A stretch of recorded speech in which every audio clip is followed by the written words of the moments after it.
एक प्रसिद्ध ऋषि गुरुकुल में बालकों को शिक्षा प्रदान किया करते थे। उनके गुरुकुल में अनेक राज्यों के राजकुमार के साथ साथ साधारण परिवारों के बालक भी शिक्षा प्राप्त कर रहे थे। उस दिन वर्षों से शिक्षा प्राप्त कर रहे शिष्यों की शिक्षा पूर्ण हो रही थी और सभी बड़े ही उत्साह से अपने अपने घर लौटने की तैयारी में थे। जाने के पूर्व ऋषिवर ने सभी शिष्यों को अपने पास बुलाया। सभी शिष्य उनके समक्ष आकर एकत्रित हो गए। ऋषिवर सभी शिष्यों को संबोधित करते हुए बोले, प्रिय शिष्यों, आज आप सबका इस गुरुकुल में अंतिम दिन है। मेरी इच्छा है कि यहाँ से प्रस्थान करने के पूर्व आप सब एक दौड़ में सम्मिलित हो। ये एक बाधा दौड़ है जिसमें आपको विभिन्न प्रकार के बाधाओं का सामना करना होगा। आपको कहीं कूदना होगा तो कहीं पानी में दौड़ना होगा। सारी बाधाओं को पार करने के उपरांत अंत में आपको एक अंधेरी सुरंग मिलेगी जो आपकी अंतिम बाधा होगी। उस सुरंग को पार करने के उपरांत ही आपकी दौड़ पूर्ण होगी।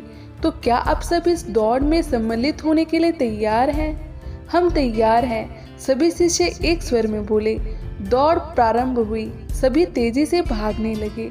समस्त बाधाओं को पार करने के उपरांत वो अंत में सुरंग में पहुंचे। सुरंग में बहुत अंधेरा था।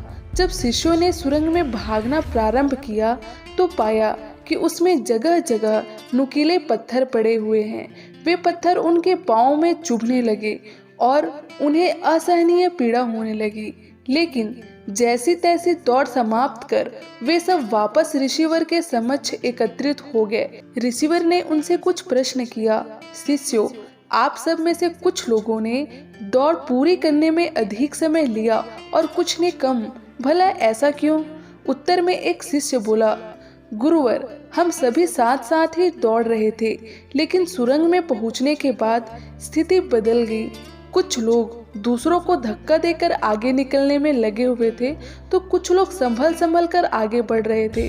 कुछ तो ऐसे भी लोग थे जो मार्ग में पड़े पत्थर को अपनी जेब में उठाकर रख रहे थे ताकि बाद में आने वालों को कोई पीड़ा न सहनी पड़े। इसलिए सबने अलग अलग समय पर दौड़ पूरी की। पूरा बात सुनने के बाद ऋषिवर ने आदेश दिया, ठीक है, अब वे लोग सामने आए जिन्होंने मार्ग में से पत्थर उठाए और वे पत्थर मुझे दिखाए। आदेश सुनने के बाद कुछ शिष्य सामने आए और अपनी जेब में से पत्थर निकाले। जब पत्थर निकाले उन्होंने देखा कि जिसे वे पत्थर समझ रहे थे वे वास्तव में तो बहुमूल्य हीरे थे। सभी आश्चर्यचकित होकर ऋषिवर को देखने लगे। मैं जानता हूँ कि आप लोग इन हीरों को देखकर अचरज में पड़ गए हैं। ऋषिवर बोले, इन हीरों को मैंने ही सुरंग में डाला था। ये हीरे उन शिष्यों को मेरा पुरस्कार है जिन्होंने दूसरों के बारे में सोचा।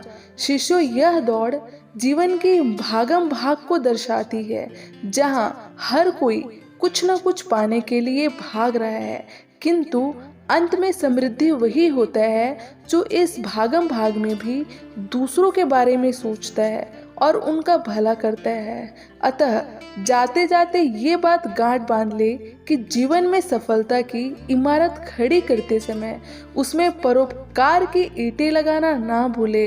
अतः वही आपकी सबसे अनमोल जमा पूंजी होगी।